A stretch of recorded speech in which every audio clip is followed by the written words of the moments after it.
Aku sing tak bawakan dina iki karo istriku. Cinta sejati itu akan datang pada waktu yang tepat.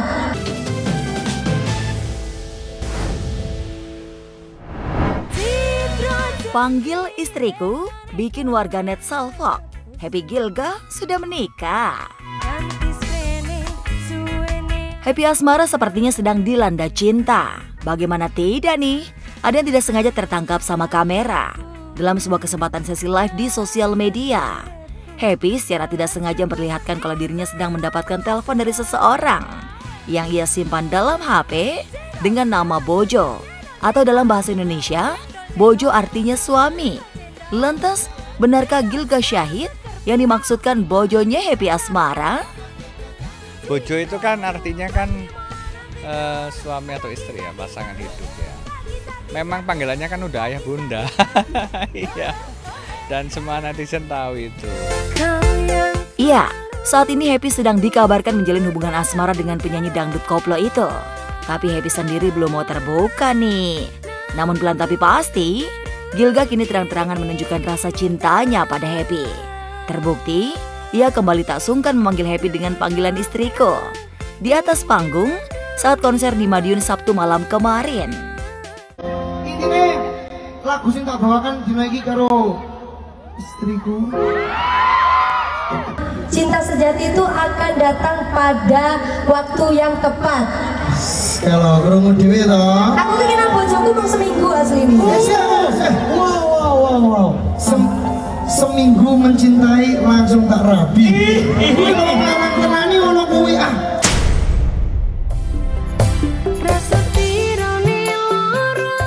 Menurut Happy, kandasnya hubungan percintaannya terdahulu membuatnya kapok dan kini tak mau lagi sekedar pacaran, melainkan ia ingin langsung melangkah ke jenjang yang lebih serius, yakni pernikahan. Aku mau jalur dilancar nih segala urusan diperkaya raya. Semoga aku menjadi wanita yang kaya raya, yang disayangi suamiku. Jadi beneran udah jadi bojo nih? Atau lagi latihan sebelum menjadi bojo beneran ya Mbak Happy? Jangan-jangan udah nikah ya? Kalau sudah begini sih, waktu yang akan menjawab. Terlebih keduanya sudah sama-sama saling umbar kemesraan, baik saat di panggung maupun dalam kehidupan nyata. Kisah asmara Happy dan Gilga turut pula diungkap oleh pengusaha Tom Liwafa. Tom mengaku jika ikut menjadi saksi Happy dan Gilga telah resmi berpacaran. Lantas, benarkah Gilga sering curhat pada Tom? Sepertinya secara lisan sudah disampaikan. Ya sudah disampaikan. Karena waktu itu juga minta doa restunya ke saya Gilga. Ya kita doakan. Terus kemudian kok statusnya seneng jadi ya. Gak hanya itu, Tom juga membenarkan jika saat ini kedua orang tua kedua belah pihak telah merestui jalinan Happy dan Gilga. Gilga pun dikabarkan telah melamar Happy. Sepertinya orang tuanya Gilga seneng ya. Orang tuanya Happy saya belum ketemu, tapi sepertinya dengan memposting di medsos kan ya seneng. Harusnya karena ada istilah ojo ke susu ya kan. Tapi kan kadang-kadang kan kita juga harus kenceng juga, harus juga kemudian mengupayakan berhubungan lah di dalam keheningan. Jadi nanti outputnya tiba-tiba nikah. Kita doakan supaya kalau memang jodoh segera.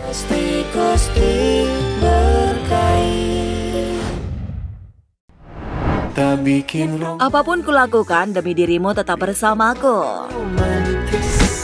Sulit loh cari yang setia kayak Pak suami ini. Rasanya akan indah jika dicintai secara brutal hingga akhir hayat. Perlakuan manis si bapak ini berhasil menggambarkan indahnya menua bersama. Bayangin aja, walau anak udah pada gede, si bapak masih aja so sweet sama istrinya.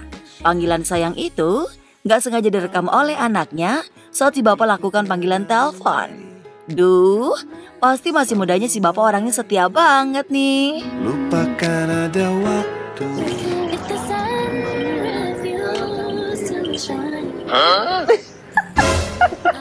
Oh no. Aku ngeliat bapak tadi itu meskipun mungkin ya usianya sudah tidak muda lagi, bukan pasangan baru, tapi tetap menjaga keharmonisan dengan panggilan-panggilan sayang.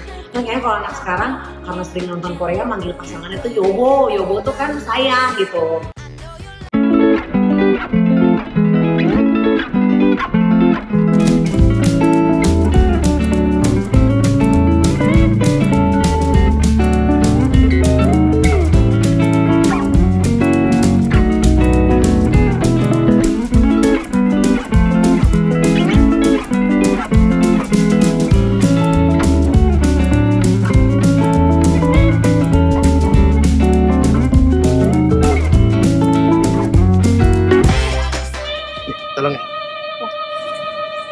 Tuh, 2, 3. Tuh, 2, 3. Tuh, 2, 3. Tuh, 2, 3. Tuh, 2, 3. Tuh, 2, 3.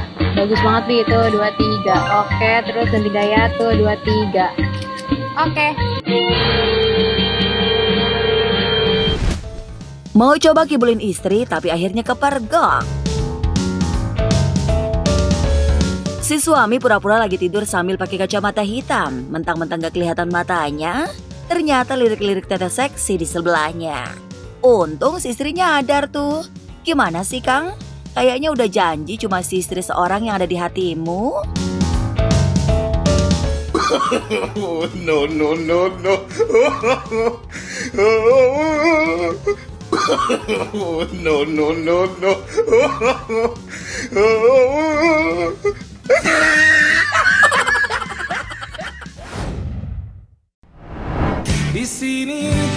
Jelang kontes ambyar, Iis Dahlia eksplor Singapura bareng keluarga. Masih dalam suasana libur lebaran, Iis Dahlia gunakan waktunya untuk kumpul bersama keluarga, terutama kedua anaknya Salsa dan Devano. Momen ini pun sekaligus menjadi ajang bagi-bagi THR yang disponsori oleh Devano. Lebaran pertama mau kumpul dengan keluarga Cawang, Batakek. Tuh. Ini. Kan ya udah. Kak, kasih icat, dah. Jadi tahun ini tuh ngumpulnya di rumah aku. Jadi hari pertama aku sama keluarga mertua, hari kedua sama keluarga aku. Kenapa sengaja dipisahin biar nggak ribet banget gitu. Namanya juga kumpul keluarga, enaknya yang nge-mall sembari makan bareng. Mallnya masih penuh karena mbak-mbak kayaknya pada belum pulang ya, Stein. Tuh, mau nyoba nge-mall tapi penuh banget tuh, bocil-bocil ada di sana. Kakak makan apa? Sepiga. Oh, sepiga. Bukan hanya itu, Iis juga ajak keluarga untuk healing sejenak di Singapura. Shopping dan jalan-jalan sampai gempor. Kocaknya nih, Mami Iis sempat disangka pria, gegara kumis tipis itu loh. Itu anak kecil ngeliatin Gitu ya? Iya, dia ngeliatin mama kayak nunjuk. Kok dia punya kumis katanya? Iya. Gimana rasanya, Bu?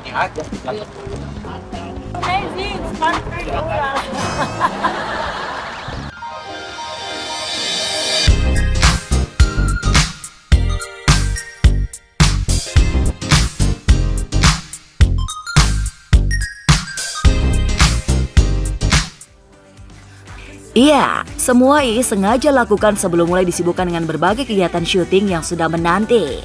Salah satunya kontes ambyar yang akan disiarkan secara live Kamis mendatang pukul 9 malam. Lantas, apa aja sih yang Mami Iis siapkan? Seneng lah gitu bahwa saya menjadi saksi salah satu juri dan menjadi saksi lahirnya bintang-bintang masa depan di genre ambyar. Di MNC TV itu kan talent show banyak banget ya. Ada ambyar, ada pantura, ada KDI, ada DMD. Kalau yang ambyar ini kayak ada lagu Jawaan, Jawa aja. Harapannya pastinya anak-anak yang ikut kontes ini karena ada dapat pembelajaran, paling nggak dia ada dapat basic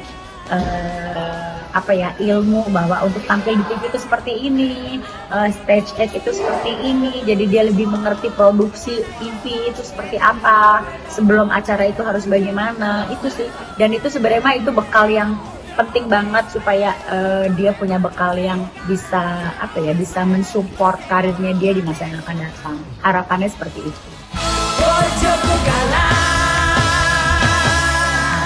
Aku lebih pengen fokus sama anak-anak dulu, sama suami, sama keluarga gitu. Biar aku fokus sama keluarga dulu gitu. Jadi makanya aku nggak ambil kerjaan dulu.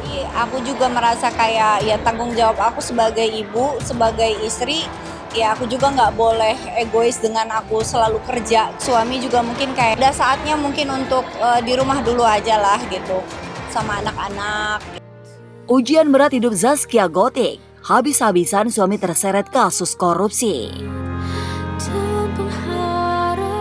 Keputusan Zaskia Gotik hijrah dan memutuskan pensiun dari dunia hiburan demi jadi ibu rumah tangga seutuhnya benar-benar penuh tantangan dan ujian.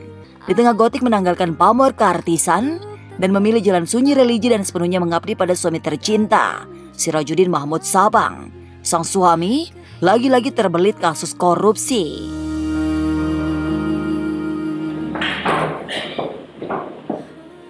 Kemudian hari juga hari yang 4 itu dibacakan ini.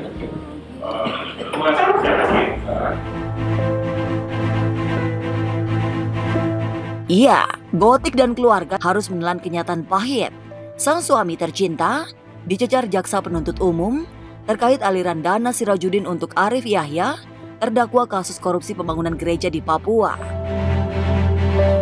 Mendapatkan proyek atau memegang proyek? Tidak pernah saya didalami nama. Tidak pernah.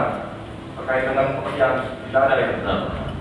Jadi saudara saksi cuma ngasih aja ini, langsung mau surat kasih, nggak ada ini keterangannya apa ya? Mungkin saat itu dia pinjam mungkin ya. Jangan mungkin saudara tadi. Berarti saya cari faktanya.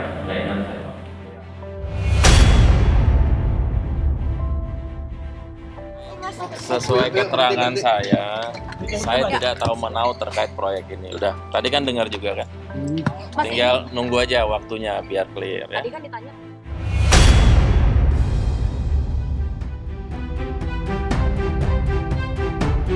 Sirajuddin suami Gotik boleh saja menampik dirinya terlibat di pusaran korupsi. Namun satu hal yang pasti, sejak namanya disebut-sebut kecipratan uang haram dugaan korupsi proyek pembangunan gereja di Papua, bisnisnya tersendat bahkan merosot. Faktanya, belakangan mulai menjual beberapa aset, rumah hingga mobil mewah terjual.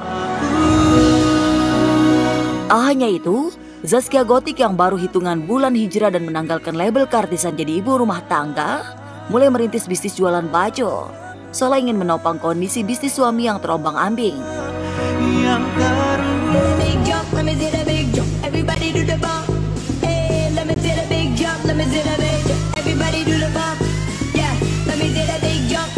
Pengen lebih baik aja sih, pengen belajar, doain aja mudah-mudahan perjalanannya Neng ini pengen menjadi orang yang lebih baik lagi, mudah-mudahan Allah beri kemudahan, itu aja sih. Iya, ujian hidup yang dihadapi Zaskia Gotik benar-benar. Satu sisi ia ingin jadi istri seutuhnya, tapi di sisi lain, bisnis suami semakin tak menentu terdampak namanya di pusaran korupsi. Lantas, akankah Gotik yang sudah beberapa bulan mantap hijrah kembali terjun ke panggung hiburan? Lantas, apa reaksi Sirajuddin jika Gotik kembali nyanyi untuk membantu ekonomi keluarga? Insya Allah enggak. Pokoknya suami ridho, aku jalan. Suami gak ridho, ya aku di rumah sama anak-anak. Itu tanya sendiri ya. Tapi sekarang kan jarang nyanyi, gaji jadi. Ya, dia udah pensiun, mau jadi ustazah.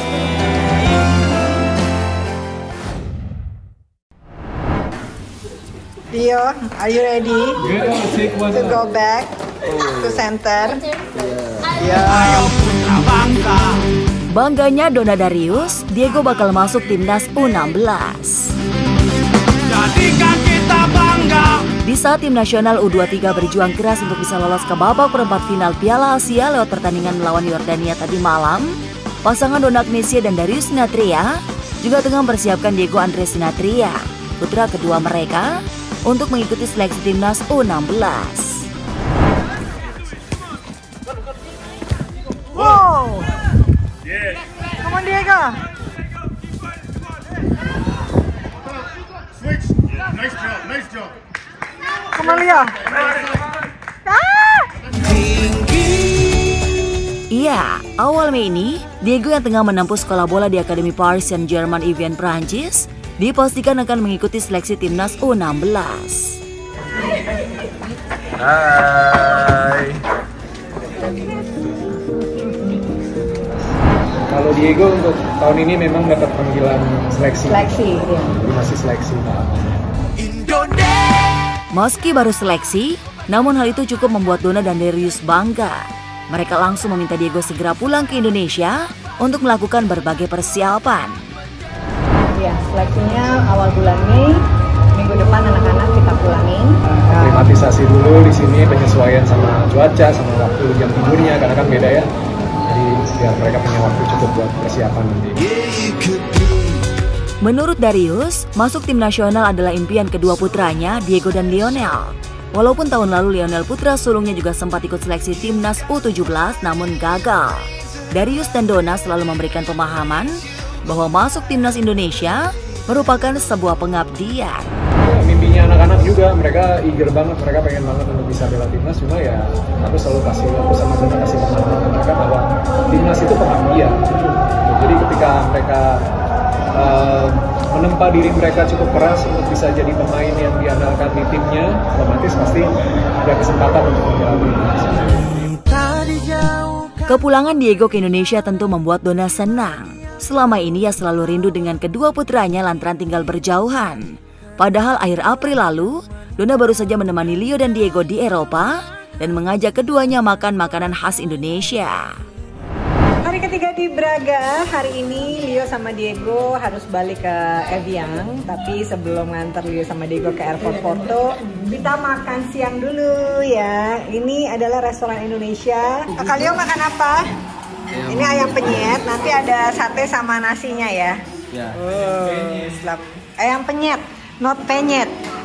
Kamu makan apa? Sate. Kangen ya makan sate ayam ya. Itu sambal ya. Selamat makan. Kamu habis nggak kak segitu? Habis? Wow.